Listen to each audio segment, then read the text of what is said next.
This is a Wild Games Production podcast.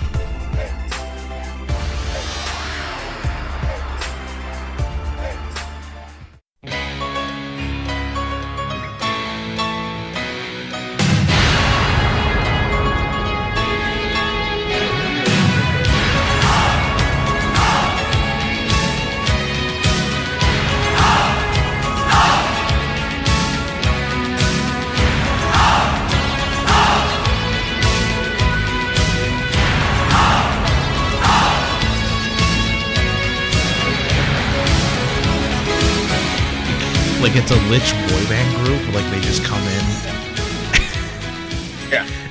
They start singing the right stuff. Yes. I think they would be singing "Bye Bye Bye" because they probably they're about to kill you. They're gonna kill you. Yeah. So welcome to the Save or Die podcast. I'm Chris. I'm joined back again by Carl. Hello, everybody. And we have a third amigo this time around. I'd like to introduce DM Ron to everyone. Hey, everybody. How are you doing? Ron, why don't you tell us a little bit about your history with the game and kind of who you are?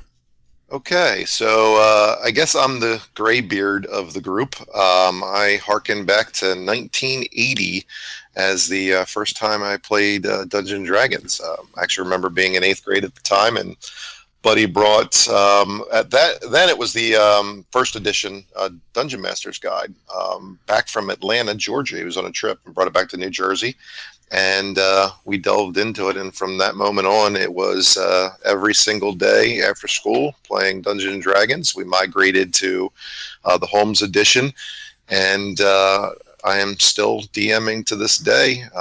DM'd every edition from basic all the way up. Even 4th edition? Well, even 4th edition. That one didn't last long. I did that for one of my brick and mortar stores in the area. But we have a solid 5th edition group going on right now. All right. And then, Carl, I know you have something to kind of discuss real quick. I do have a few announcements. The first is my wife and I are starting Arkansas RPG Con. And that is October 21st of this year in Central Arkansas in Benton. The website is arpgcon.com. So if you're in the area and want to check out a role-playing game convention, we would love to have you. It is not strictly old school focused, but we will have lots of old school games being ran there. Carl, we also have something else going on in the near future as well, if you want to talk about that a little bit. Yes, DM Crispy and myself will be on Shane Plays Radio on October 14th. Shane Plays will be doing a radio show about the OSR and old school role-playing in general, and we'll be on there to talk about that with him. Yeah, so that should be pretty good. I'm looking forward to that. I'm a little nervous. I've never been on the radio before. I've been on Tech TV once, but never the radio. So that'll be interesting. Yeah, he has a radio show that goes out in the Central Arkansas area, and then he also uploads it as a podcast. So you have two ways to find it. Yeah, and we'll leave a link to that when it happens and when it's up and things like that. That should be. I'm not sure when he puts them up, but we should be doing that on the 14th of October. So next month at some point. All right, and then why don't you listen to these commercials? And we'll be right back with our topic for this week, Undead Revisited. Are you enjoying the show you're listening to right now? Want to help support the show? Why not head over to the Patreon site, patreon.com/WGP. That's patreon.com/WGP. And help support the network for as little as $1.50 a month. That's right, $1.50 a month goes a long way. Thank you.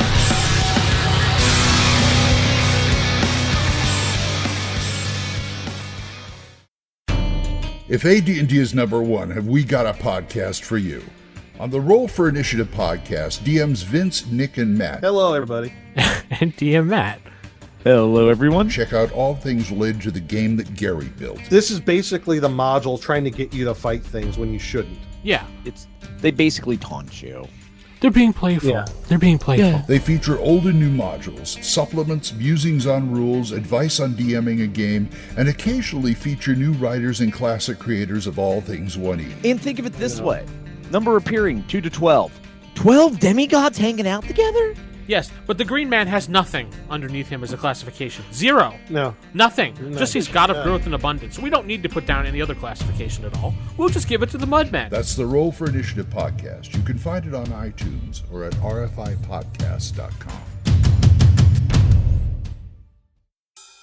So, you like AD&D 2nd Edition but no podcast to listen to? Guess what? We got the cure right here. I got a fever. And the only prescription is The Thaco's Hammer Podcast. You want me to put the hammer down?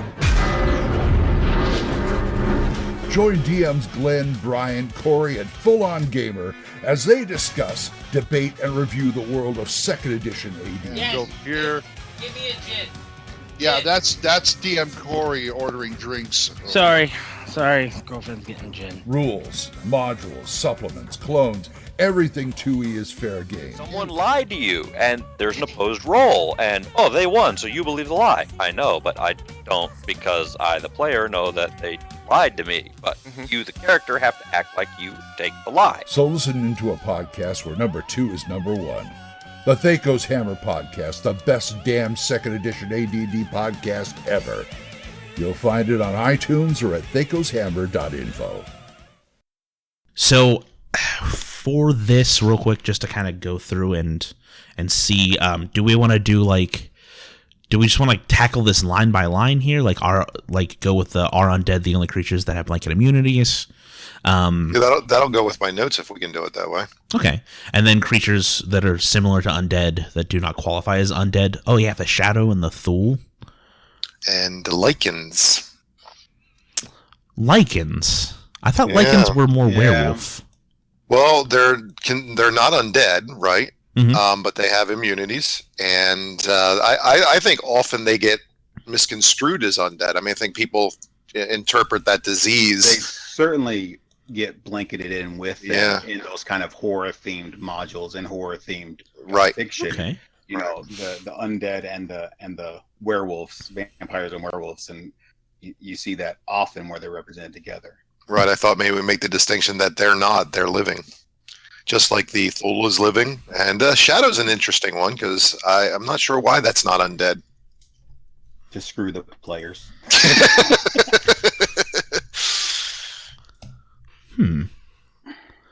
Lichen. I'm going to find the Lichen real quick. Yeah, so they should have were-rat, but were-boar, werewolf. Yeah, and those... Do the werewolves have the resistances? Not resistances, but those immunities as well? They not to sleep, but to magic and silver weapons to damage. All right. Right, not to sleep, because that's why it makes sense, right? Yeah. The were-shark. That's the... Actually, no, I was going to be like, that's the stupidest thing ever. But now I'm thinking about the were-shark, and I was like, nah, that's pretty cool. I think the boulet is the actual land shark, right? It is, yeah. But the were-shark is the SNL skit version. Walking out to the door. There's also a little-known variant of the land shark, the street shark. That's a joke for if you're 30. Not to be confused with the card shark. I know those guys. Trying to right here. I was trying to keep that train going, but I ran out of sharks. I ran out of I wanted to do something with the sharker image, but it just couldn't work. I couldn't get there. Sure. So yeah, set up a sea boulet. Getting on topic, I guess.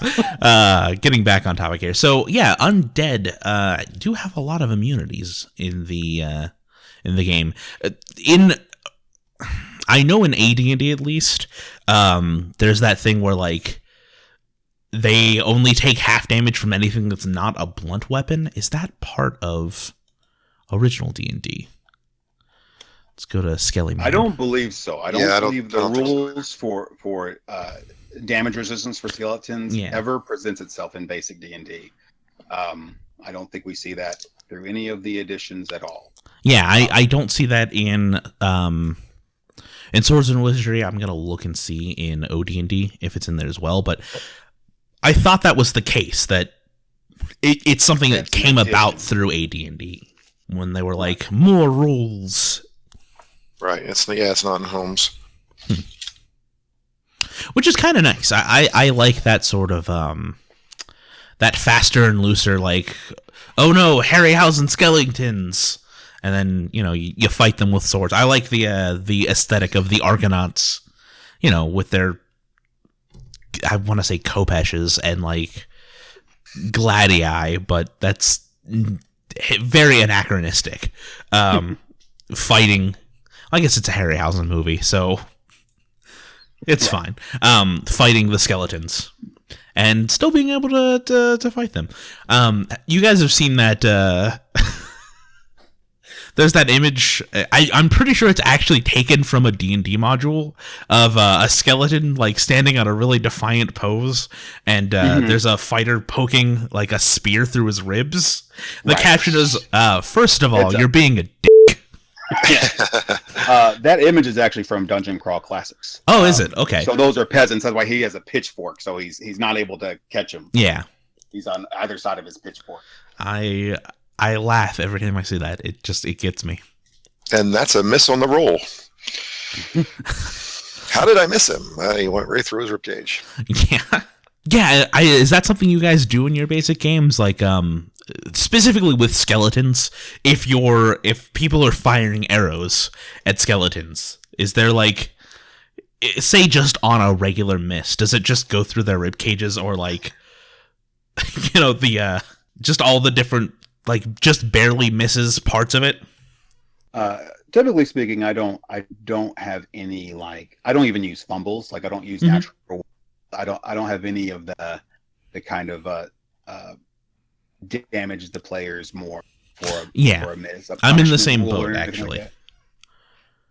I would be more likely, if I was going to add a rule to it concerning like bludgeonings versus archery versus swords, I would add a rule that bludgeonings do more damage instead of taking damage away from the other players. The effect is fairly similar, but causes less hurt feelings. Yeah, I just meant on like a miss. Like, is that how you describe your misses?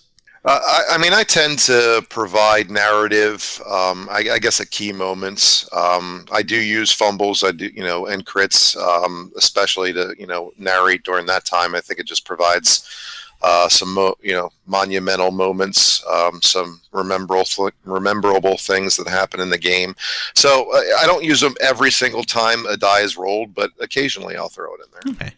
Yeah, my and I don't know if this is where Carl also started this, but my like propensity against fumbles and even critical hits actually came from Mike Stewart on an episode on the show where he's like, yeah, well, if you look at the original game, like rolling a 6 on the die is gonna be your critical hit. Not to be super self-referential, with like, oh, there was this one time on this show that you're listening to where somebody said a good thing, but I feel like it's a different enough cast to be like, oh yeah, like I learned this from this person.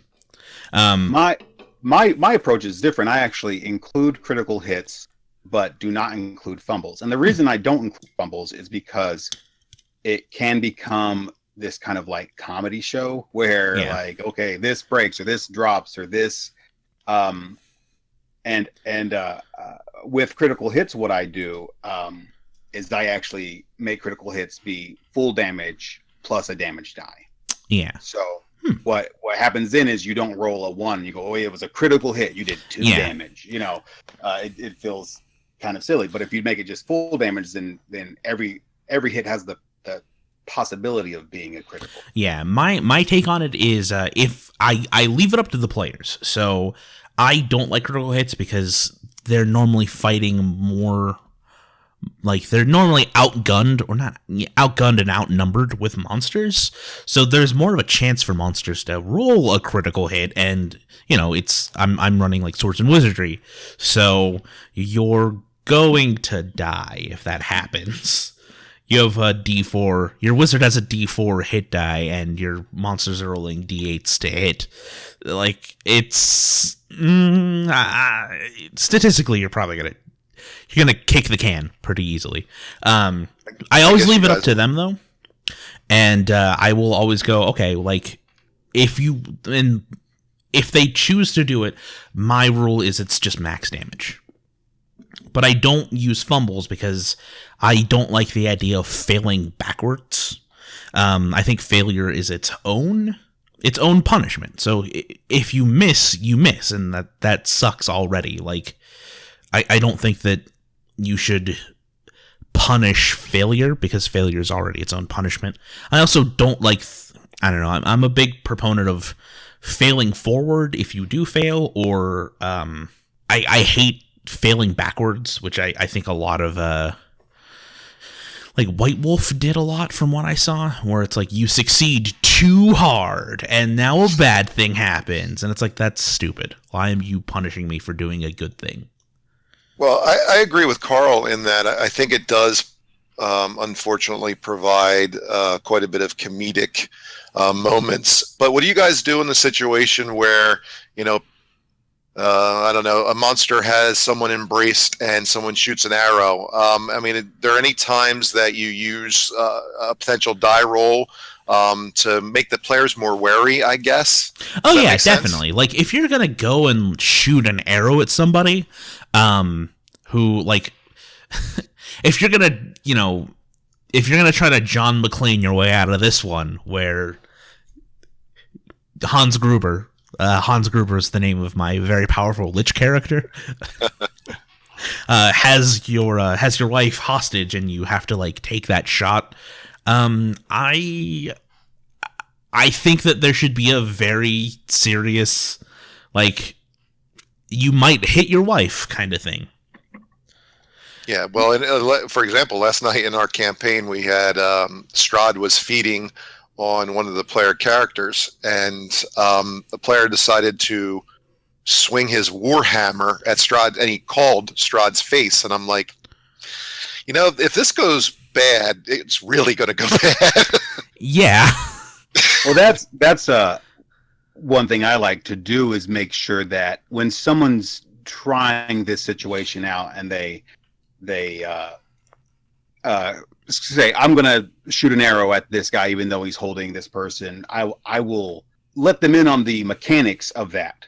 So what I don't like is kind of gotcha surprises. I might be a little bit of a soft hand DM compared to some, but I don't like the numbers to... I want that to be aware to the players what the numbers are going to look like. Yeah. Before rolling the die. So I'll even say, like, there's a 50% chance that this is going to hit your friend instead of them, and let them know what just the numbers are. Because I think hiding the numbers is kind of a... it's kind of a BS move. Hiding the numbers is an exercise in futility, is what I was trying to say. Because I think all these efforts to hide numbers from the players to kind of immerse them more or create tension, I think what happens is the players who have the tendency to think about the game in numbers are still doing it. Yeah. I agree, actually. That's really interesting. I know a lot of, like, old school DMs. I guess maybe it was like the method to do it, where you would hide, like, it's a sword +2 with a +3 against goblins, and, like, then you fight some goblins. It's like, oh, you're doing really well, and sort of keying you into that. With me, I'm just like, it's a +2 sword. It has +3 against goblins. Now I don't have to worry about these numbers because I have a lot of pieces of paper floating around in front of me, and I'm maybe not going to remember that all the time. About 2 years ago, I ran a game as an experiment where the players knew nothing other than if they were strong or healthy or smart, but they didn't know what their actual stats were, what their hit points were. They knew how good armor was just because if you know the rules, you pretty much know that. But the numbers weren't in front of them at all. They knew their character's name and a general idea of how good they were. I had their character sheets behind my screen. Mhm. So I rolled all the dice, kept up with all the numbers. They knew if they were hurt badly. They knew if they thought they were strong enough to achieve something, but they would still be a general idea of what they're capable of doing, not a numeric effect. I also ran an experiment much more recently where all the dice were on the table. I would actually roll the monster's hit points on a small die and put it next to their miniature. And it was much more video gamey in presentation. For what it's worth, I enjoyed both sessions. So I think there's really no wrong way to do it. In my opinion. Absolutely not. It's just the communication up front of how you do it. I think is most important. I think for me, and this is no secret if you've been listening to the show for a long time, I am extremely lazy when it comes to DMing. And that's something that like I've talked about on this very show several times, where it's like, I don't want to do that. I just want to make it up. Like, I don't even like variable weapon dice. If you go, everything does a D6, I go, that's perfect. Give me that. That's what I want to do. That way I don't have to worry about like, there's like the weird min-maxing of like, I could use a two-handed sword, and that does 2d6 plus 1, which is, it's got a better, higher average damage, but my character is a barbarian from like an axe-wielding country, but that only does a d12, so that has a lower average damage. Yeah, and it's like, I don't want to deal with that, or, like, in Holmes, like we had talked about this earlier in the week, not apropos of any kind of show, on our Discord, which you should all join. I'll leave a link to that in the show notes. I was talking with some people about running the game as with the chainmail rules. Like, it's if you've ever done this, I actually do want to hear from you. If you can write us at questions@saverdie.info. I was looking at chainmail, and I think I talked with you about this, Carl. Yes. A lot of the weird rules that are in D&D, like in Holmes, daggers being able to attack twice a round, but two-handed swords only being able to attack once every other round. That comes from the weapon class rules in Chainmail. And it, like, I want to run a game using Chainmail as the combat system, or I want to hear about how it works out, because Chainmail it's a little dense. It's a dense book, and I am not a wargamer. Mm-hmm. But yeah, it's like those sort of min-maxy things of like, oh, why would I ever choose anything other than a dagger if I get to attack twice a round with it? I just like it simplified. I like very simple combat. Everyone picks a side. Maybe there's some tactics involved. Let's get back on the topic of Undead, because this has been a really good conversation, but it's not the conversation we're supposed to be having. Forgive us, listeners at home. It's a new cast. We're kind of getting to know each other. So as we bring in things, it's going to be like, oh, this is the first time I'm hearing about this from this person. So we kind of veered off from the subject. I don't think we ever talked about it. Undead being the only creatures to have kind of blanket immunities, weaknesses, and abilities. All undead are immune to sleep. That's just a function of being undead, and immune to charm, and they can all be turned. And I think Ron said lycanthropes are a reference to another creature type that does have kind of blanket rules. Mm-hmm. They're usually only available at nighttime, and they're targeted by silver and magic weapons, but immune to normal damage. But that's the only other one I can think of that has kind of a blanket.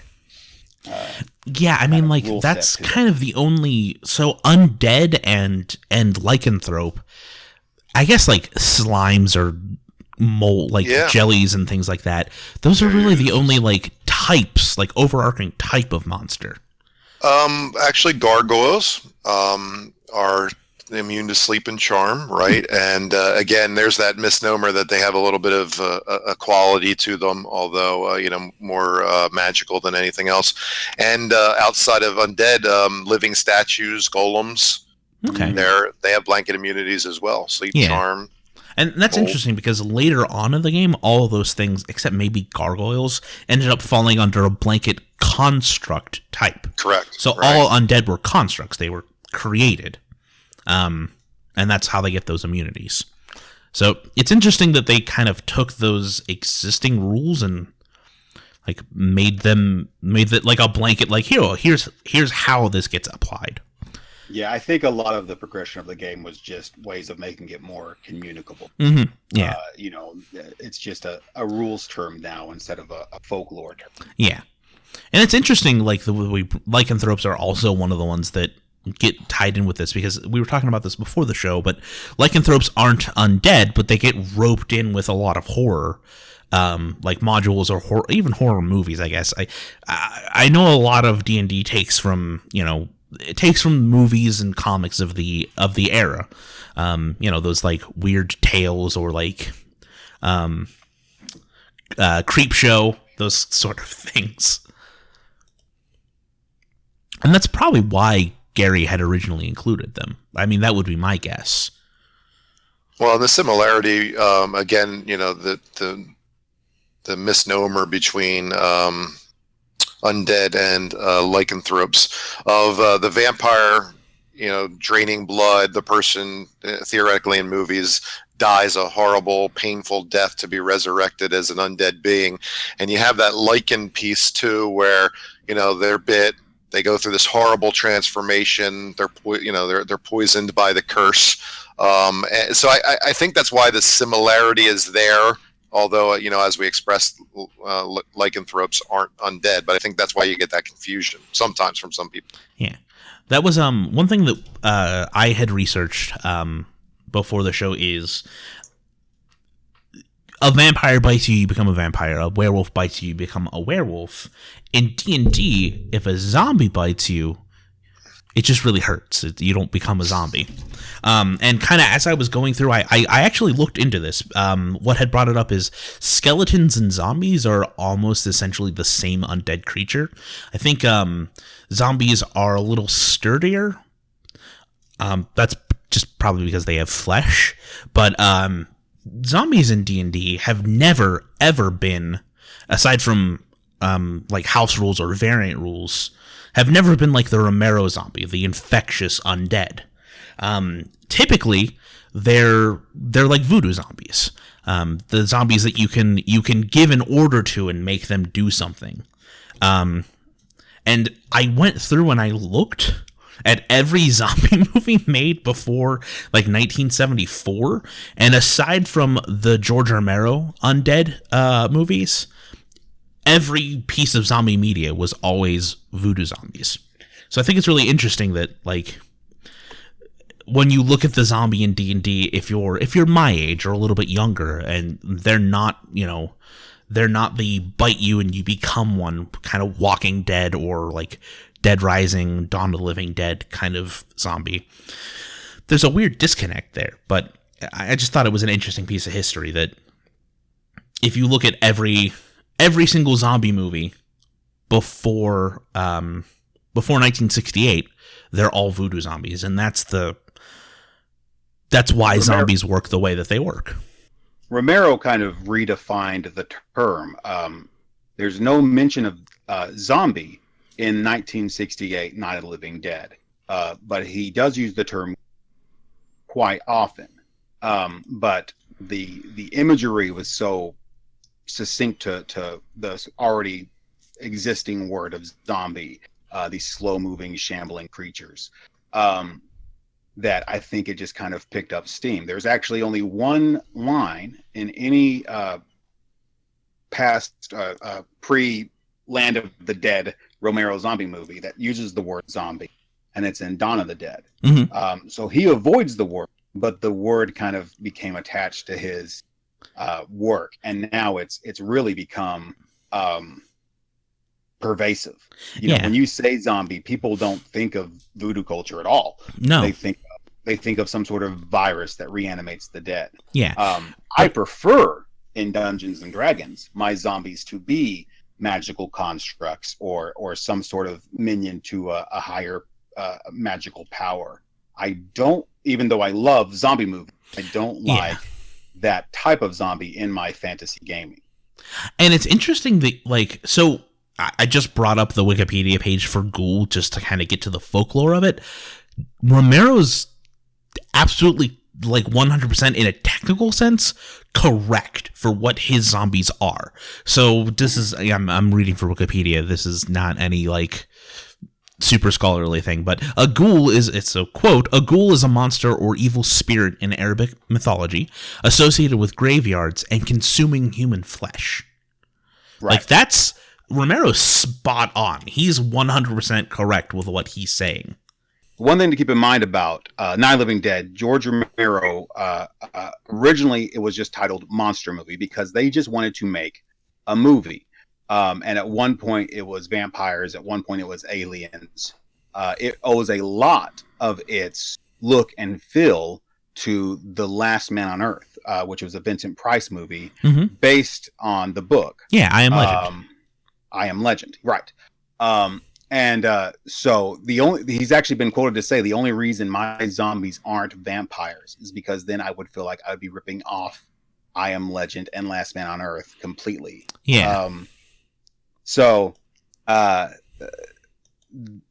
term ghoul was probably just picked up to differentiate from existing works. Maybe, yeah. He may not have gone through and been like, what's like a Arabic folklore monster? Just they were trying to figure out Encyclopedia Britannica. They were trying to figure out what the weaknesses would be for the zombies in Night of the Living Dead, and one of the actresses suggested a pie in the face, jokingly. And that's why in Dawn of the Dead, there's that large sequence where they're pieing zombies in the face. As an homage to that actress's quip. That's really dumb. I love that. So they were having fun, is all I'm trying to say. Yeah. So kind of going back through our notes real quick, we kind of covered influences for what Undead were included. Again, I think it's popular culture. Like, it absolutely is. Like, the ghoul, and Gary was a big encyclopedia nerd as well. Like, he would definitely be the guy who would go through and be like, what's an Arabic undead monster from folklore that I can include? But yeah, for like zombies and skeletons and vampires and I guess werewolves, because we need to include those. He definitely pulled from monster comics and monster movies. Skeletons, more than likely, the Harryhausen, was it Sinbad? I think we had talked about that. No, Jason and the Argonauts. Jason and the Argonauts. Yeah, when we were doing our original research for the show, like definitely Jason's the Argonauts. Teeth skeletons. Yeah, he even I think he directly references under the entry for White. He like just flat out mentions Lord of the Rings, like Barrow White. You see that in Holmes a lot, and you probably would see it in Chainmail. I'm not sure. Yeah, well, it's in Monsters and Treasures. Right. Barrow Whites per Tolkien are nasty creatures who drain life away in energy levels when they score a melee hit. All right, what I'm thinking of is wraiths. In wraiths. Holmes. Holmes are mentioned as derivative of Nazgul. Okay, and that probably makes sense. I would look and see like if they're. I guess wraiths could also be like banshees and things like that. In so sort of if you want to blanket that topic. Yeah, I think when one thing we haven't even talked about is one of the things about undead is we have essentially corporeal undead without a conscience, and then incorporeal undead, which are thinking creatures but out of body. And then the most powerful types of undead seem to be the ones that have both. Vampires both have a physical form and mental capacity, as do mummies and liches. Yeah. Whereas, so it's almost like we have the body without a soul, the soul without a body, but the most powerful undead is the one that has both. Yeah, no, I think that's a really good, really salient point. And those, I mean, liches and vampires, and I guess mummies, but I personally never used a mummy before because it's just like they have torches, and I'm just like, real world application, just like poke them with your fire stick. I don't use problem solved. mummies. I don't use mummies, vampires, or werewolves in any of my games. Really? Really, I don't use any of them because I feel like it pulls it away from the type of theme I want in my games. Okay. Being this kind of medieval fantasy, Lord of the Rings inspired type of game, and pulls it towards horror. And I like horror. I love horror movies. I love zombie movies, but I don't want my horror peanut butter in my fantasy chocolate. Now, Ron, I think I'm safe in assuming you're the opposite. I am. I love fantasy games, so don't get me wrong. I mean, we run typical fantasy genre type campaigns, but I love the horror genre, so I've run quite a few horror campaigns. The problem with horror campaigns is, and I'm sure you guys have discussed it before, is keeping that tension, that suspense. And, we talked about, the critical fumbles and those, and the levity that gets brought in the game. So it's always difficult. But I have used werewolves. I've, done player searches for cures, and done things in that area. And, obviously Strahd, probably one of my favorite NPCs of all time. I've definitely used horror in my campaign. Yeah.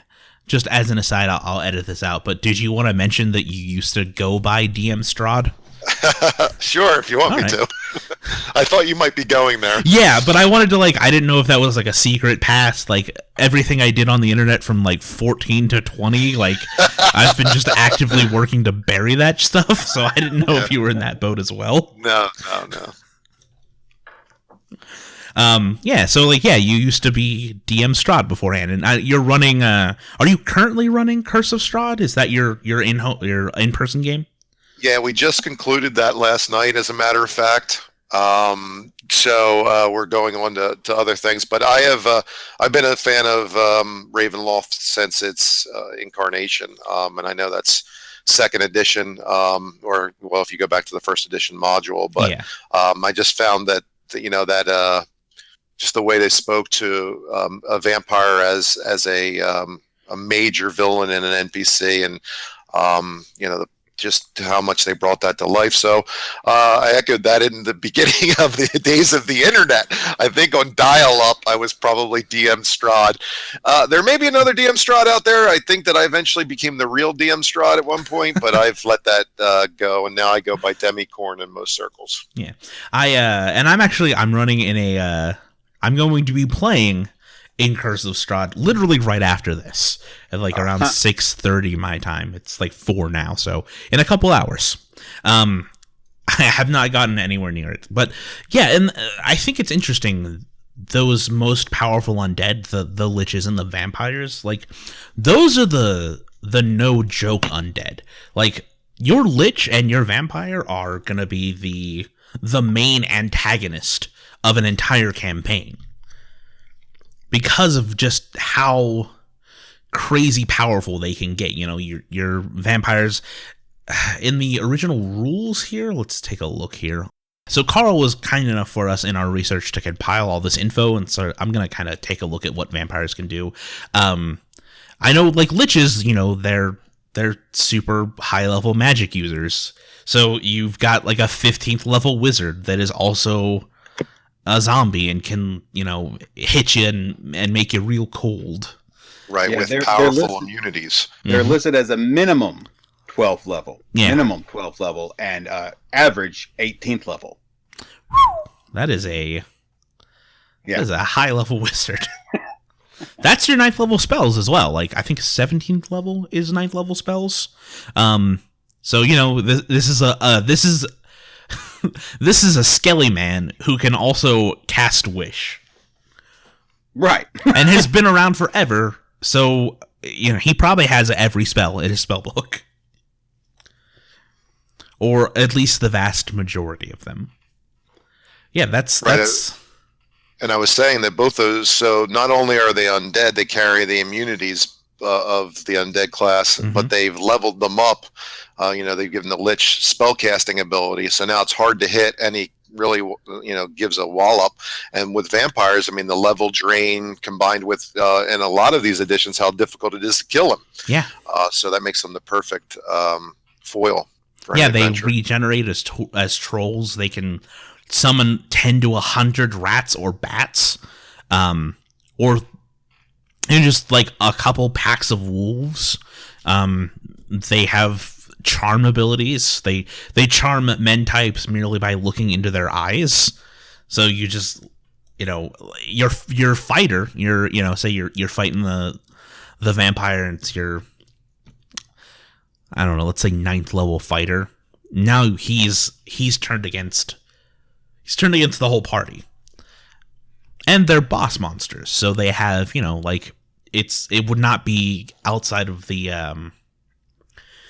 realm of imagination, especially if you're pulling from folklore, that the vampire is going to have different thralls with him as well. He's going to have lower level undead serving him. He's going to have men that he's charmed into being his retainers. He's going to have a small army, and that's going and killing that guy who's been terrorizing the countryside that's a whole adventure. That's a whole module. And it is. It historically is. I'm trying to think here. What else do we have on the Lich? Well, did you guys notice that in your, in the research and looking at the Lich through the basic edition, I think everybody always associates the Lich with the phylactery. I think that's the common consensus, and it doesn't appear in any of the basic editions. That's actually a first edition add-on. Really? Yeah, it's in all of the versions. It doesn't appear. As a matter of fact, at some points, I think it was in the Eldritch Wizardry that when they were talking about the Vecna and the eye and the hand of Vecna. Yeah, the hand is his phylactery in Eldritch Wizardry. Yeah, but in that sentence it says it's odd. It says, and at that point it says that the hand may even outlast the body. But it wasn't until the first edition that they actually mentioned the word phylactery. And that appears that they got that. Gary got that from Russian folklore. There was a guy named Koschei the Deathless, and that story was the first time that the wizard actually put his soul in an item to hide it. What was funny about that, which by the way is something maybe you should do with a Lich. So the story goes that he put his soul in a needle, and then the needle was hidden in an egg.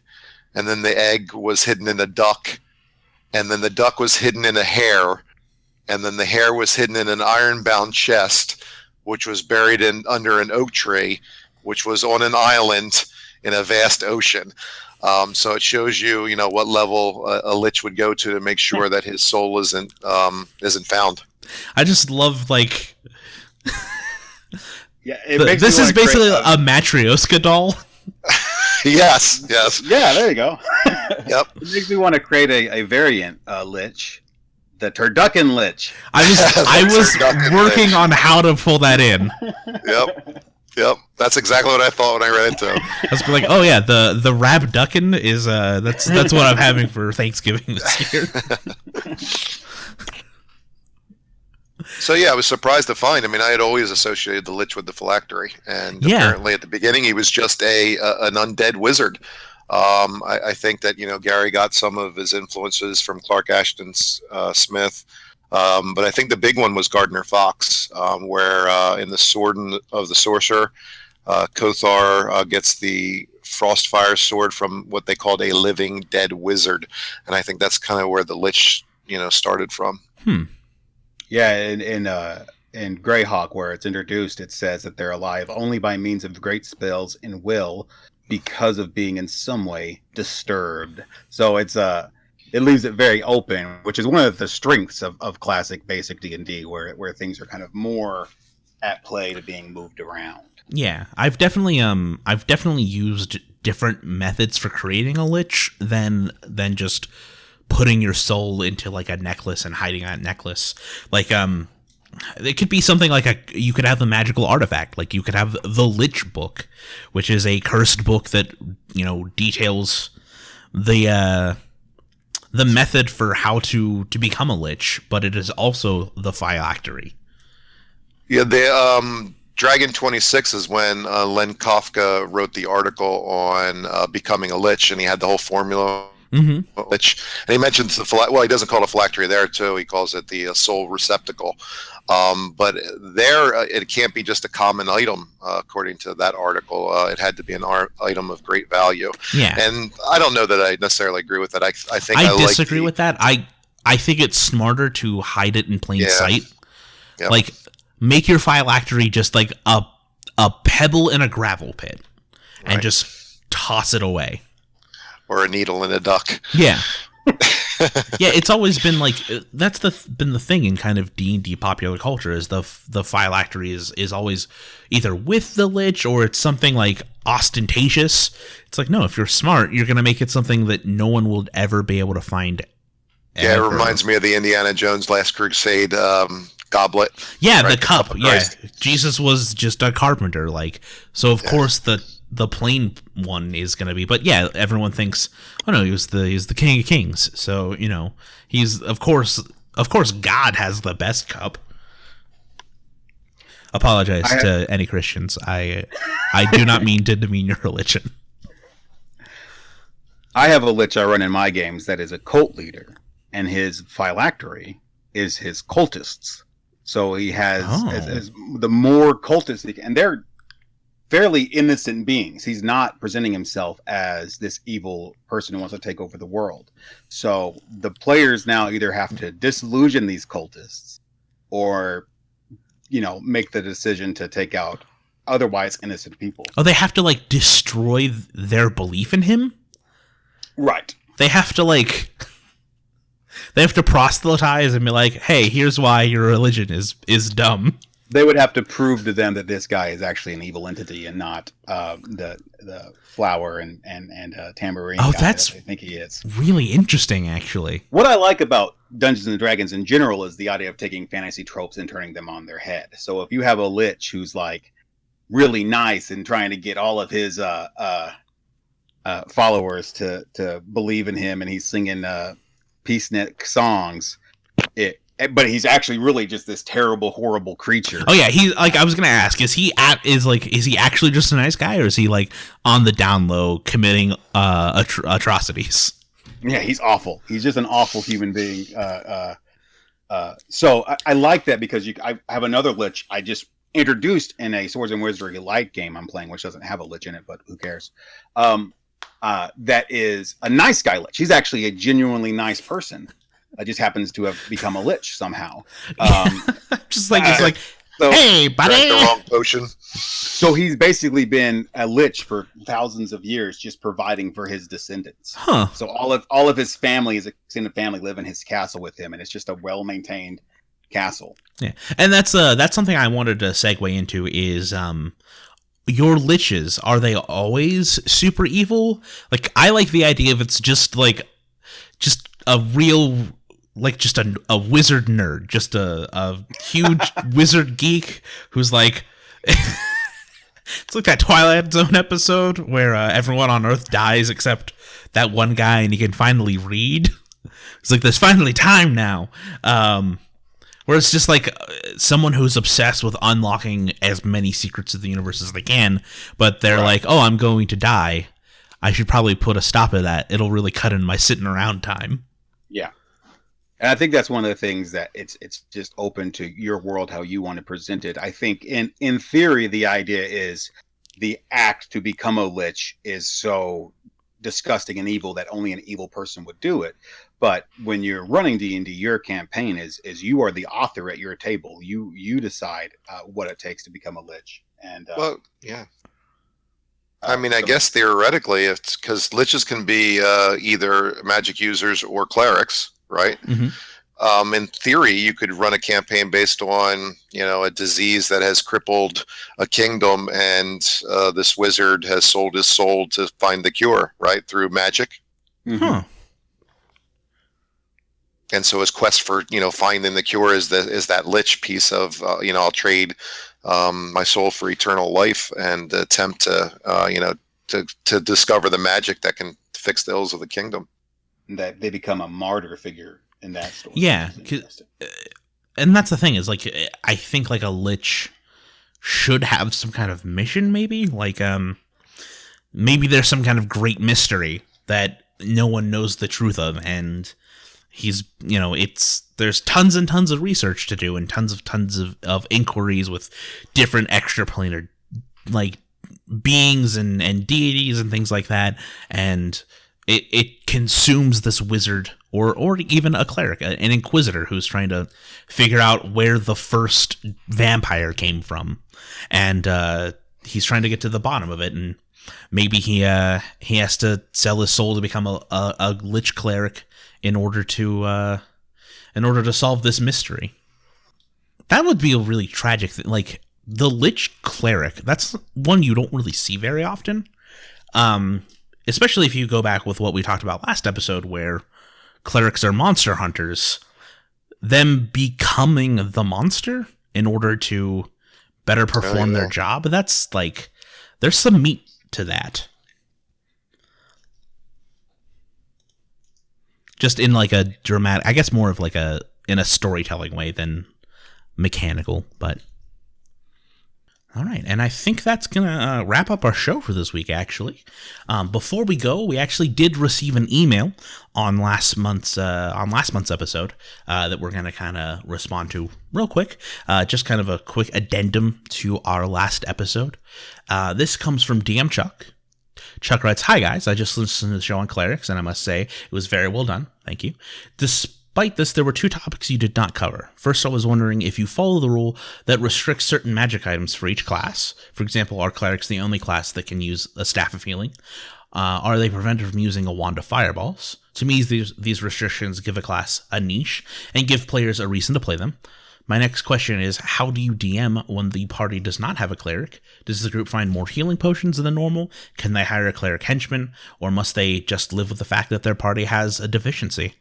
Thanks for saving the show, Chuck." So on that first note, we did kind of talk about class restrictions. I had mentioned that I am for them when we talked about things like, especially in classic D&D, usually only in classic D&D for me, where I agree with him. It gives more incentive to play a cleric. So we talked more in terms of non-edged weapons, and he's talking more about magic items.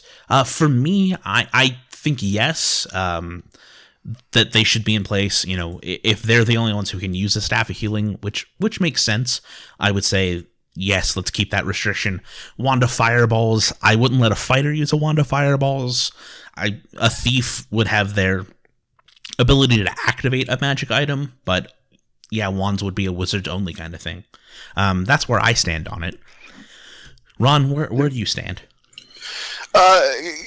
In the middle, I guess I have this, being the graybeard. I have this old school that the reason those limitations are put in place is so that there's, and I don't want to necessarily say game balance, but so that there's specialties to each of the classes. But that being said, I mean, there are a few of them I can go either way on. The Staff of Healing being one of them, and later in Moldvay and Menser, it doesn't have a distinction for the Staff of Healing. And I think that the normal items that we would call specific, the Staff of Power should only go to a wizard, right? The Book of Infinite Spells, Vile Darkness, those type of things. But I'm looking at, Gauntlets of Ogre Power, Fighter. I'm looking at the Cloak of Protection. I mean, there are some I just don't see as a reason for a particular class to use, and I find that it becomes difficult when you're running a campaign and one of your players finds a wand of metal detection, and you need to only operate it by a certain class. I mean, there are just some of the items in there I don't think need to be class specific. So I'm in the middle. Mm-hmm. I definitely agree. Like, if someone made an argument for like the Staff of Healing or Gauntlets of Ogre Power on a wizard, to me is really cool. I would allow that personally, but yeah, I think like I say no, but it's always a case by case basis. And, and the potions didn't make any sense at all, to be honest with you. I mean, you drink a potion. Yeah, if you have a mouth, you work. can use a potion. So, I think that's the heart of it. Is it's a kind of a per table, per situation ruling for me.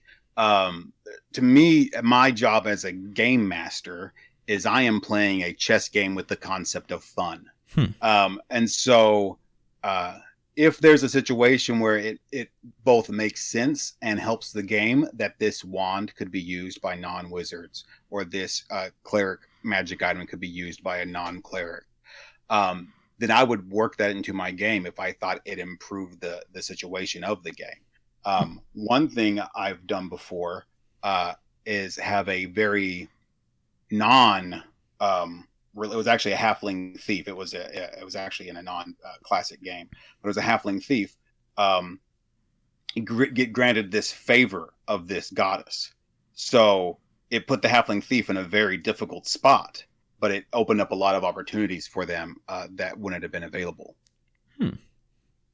You talked about Carl being the I guess the arbitrator of fun, the DM who is making sure the players are enjoying themselves. I mean, how do you deal with, if you stick to the strict requirements? Not all groups. I mean, I've had groups that collect treasure, share it amongst the group, make sure that the right classes use the right treasure, and I've had the opposite, where players are the first to discover this trap, or the first to be on scene for the chest, and they solve the puzzle or the riddle, and it's difficult telling them that they can't use the item that they got, right? I mean, how do you handle that? Well, to me, the first rule at my table is I mention all this stuff ahead of time. I give a little announcer of my DM style. I'm the hand waviest DM you ever played with. The rules are secondary to the fun, but when I say the fun, I do mean fun with a challenge. So I don't think you can have an enjoyable game. Well, I won't say that. I don't enjoy a game without a challenge. And I think a game is more enjoyable when there is threat of death and the possibility of bad stuff happening to you. So with that going in, if I were to set up a situation where, say, someone did the work to find the treasure and it wasn't a item they could use, then based on that character's desire to use that item, I would present them with the option. Like, say it was a dwarf, and the dwarf found the Mace of St. Cuthbert. Mm-hmm. And they were just like, man, I really want to use the Mace of St. Cuthbert. That'd be awesome. And I was like, well, here's your options then. You can find a temple to St. Cuthbert and see what you have to do to get that to work for you. And that leads us into the next quest. And that makes the narrative come from the desire of the player. Yeah, and I think when you let that push the narrative, it makes them become invested in a way that if you're just presenting the narrative as the story that you have planned out, they'll never be as invested in. Oh my god, thank you. Like, I cannot get my group to wrap their head around that. For me, it's like, no, like, and I this is in my bio for my other podcast, Critical Wits, where it's like, no, the player should drive the story. It should be about what they want to do. It shouldn't just be me going like, here's the story, what do you do? It should be like, oh, what do you want to do? Oh, well, I want to find this magic sword that will help me take back my kingdom. Oh, well, okay, like, you can ask around in town, and then, you talk to the sages, and it takes a couple weeks of research, but the last known location was this tomb, and that's the adventure. Convince the rest of the party to be like, in character, to go, my father was murdered by this man, and his kingdom was usurped by my uncle, and this sword will give me the power to overthrow his corrupt regime. Like, that's the stuff I want to do. I want the players to go, here are my goals for my character. Here's what I want to do. Maybe not every session, but when there's downtime between quests, for them to go, oh, I want to try to tackle this. I want to make some kind of resolution on this. And I think original D&D, classic D&D is set up like that with your name level ability, where it's, you have a goal, you're going to become a baron. That could be an evil baron, that could be a good baron, that could be, you could have a holy order of knights and be King Arthur, whatever, but this is your goal. How do you work towards that? I think if you read it out of context and go, oh, I get a castle at 9th level, that's weird. I could see people being like, new school people looking at that and being like, oh, that's dumb. Why do I don't want to do that. But it's like, no, that's, the original game was set up as a wargaming campaign, and you're working to make your mark on the world, and that's something that gets lost in translation, in my opinion. Anyways, thank you, Carl, for bringing that up, because I'm in the same boat, and it's really refreshing to hear. I think that covers it for the first part of the question. The next question was... Can you hear me now? Yeah. Okay, sorry. I was responding to that, and I realized I wasn't glowing when I talked, so I knew something was wrong. What I was going to say is, I think anytime where I'm ahead of the players, in my mind, of where the story's going, I'm already starting to railroad them. Yeah. So I think that's the instinct I try to pull back, where I go, oh, I know where this story is going. Once I have those thoughts, then I'm already trying to drive the narrative in a way that I don't think is... fair to the player character. Yeah, I want to be a referee. I don't want to be the storyteller. Right. I think that's great, and it gives another purpose for the next arc of whatever you're doing. And the other easy thing to do is you could just adjust on the fly, right? Mm-hmm. So if the dwarf is the one who found the mace, unless it's an important item to the campaign, you could just change it to a dwarven hammer. Right.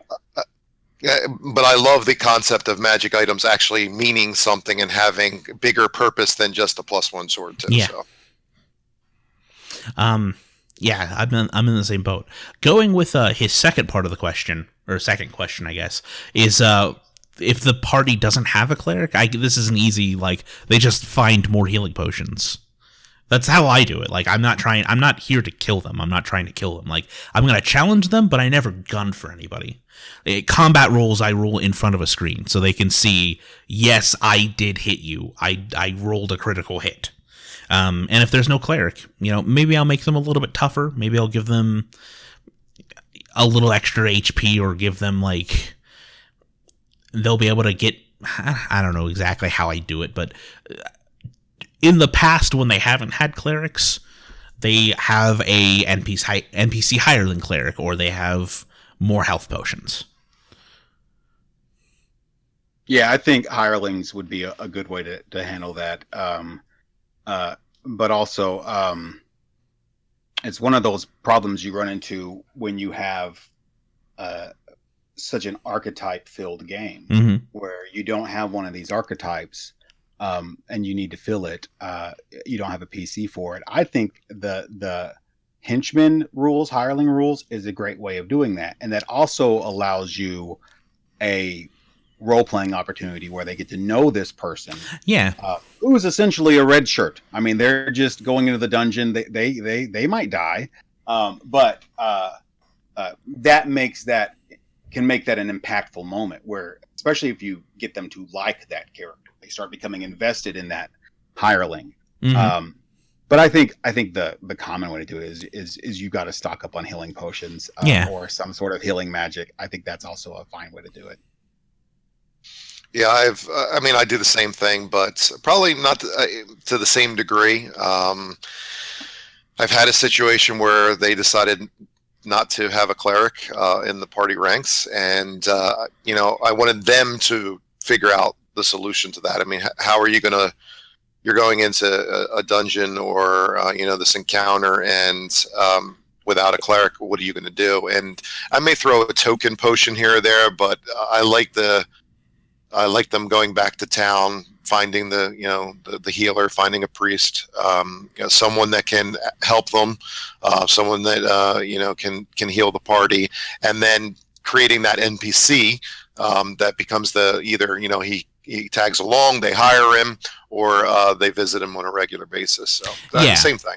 Yeah, the old Dragon Quest for NES game where you go to the king and the king will heal everyone and resurrect you. That's that sort of thing. Yeah, and it's harder with newer players. I think people who haven't played old school D&D or really dived into the history to get them to wrap their head around that, because the way games are structured now, it's your 4 buddies. You go into the dungeon and everyone can do this thing. Everyone has all these bases covered. A lot of people my age or younger will see the hireling rules and be like, that's weird. Like, why do I want to hire a bunch of dudes? But it's a war game. Like originally it's a war game, and you have this retinue, this cadre of troops that you're going into a dungeon with. And I think hiring your band of mercenaries, one of them is, a priest, and getting to know those mercenaries and pay them wages. And of course you don't take the priest down with you, or even getting to know the cleric in town and becoming his buddy. And he hooks you up with it's Crazy Joshua's discount healing merchandise, that sort of thing. I like that because it, like I was saying earlier, it ties you to the world. You have a friend in town who, he's your doctor buddy, and you're like, Doc, I got a sore shoulder, and he's like, I'm write you a prescription for these, or go see this chiropractor. It builds into the world. You have more than just the player characters going against obstacles. It becomes a living, breathing entity that you all kind of create together. And that's really cool. Absolutely agree. Yeah. All right. I think that's that. I mean, yeah. For that question, thank you again, Chuck, for the email. If we do emails in the show again, just kind of let you listeners know. We'll do them at the end of the show like this as an addendum. Maybe not all the time. But Carl has been our social media manager, and he's been doing a really great job on that, actually. He's been super engaging with people on Facebook and stuff like that. That's a thing you should check out. Come like our page on Facebook, the Save or Die Immortal Edition. Again, you can find us on Dragon's Foot. We're fairly active over there. I check it all the time for research. You can join our Discord. I'll leave a link to that in the show. We have a Twitter. Carl, have you been doing anything with the Twitter? Because I haven't. I'm not involved in the Twitter. I am involved on Dragon's Foot. I post there often and argue about rules and you all can that find kind him of fun under stuff. just Carl. Yeah, I'm not interesting. I was like, oh, he lucked out. He got just Carl. That's really rare. And I'm on there as well as Crispy. I'll try to post as much as I can. I think you can also check us out at osrgaming.org. I don't know if we have anything on the D20 Pro board. Not D20, the OD&D Pro board. We're all over the place. I'm going to try to compile a list.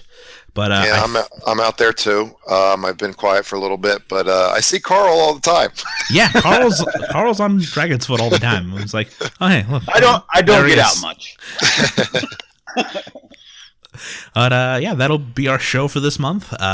We'll see you in October. Weirdly enough, we did the spooky Halloween themed episode in September. I think you guys will be excited for the next episode. We're gonna again return to continuing a show archetype that previous hosts had set up, and finally we're going to get to the big bad dreaded Gazetteer 4. So you'll have that to look forward to in October. And that'll do it. I guess good night, everybody. Good night, everyone. Good night. Thanks for listening.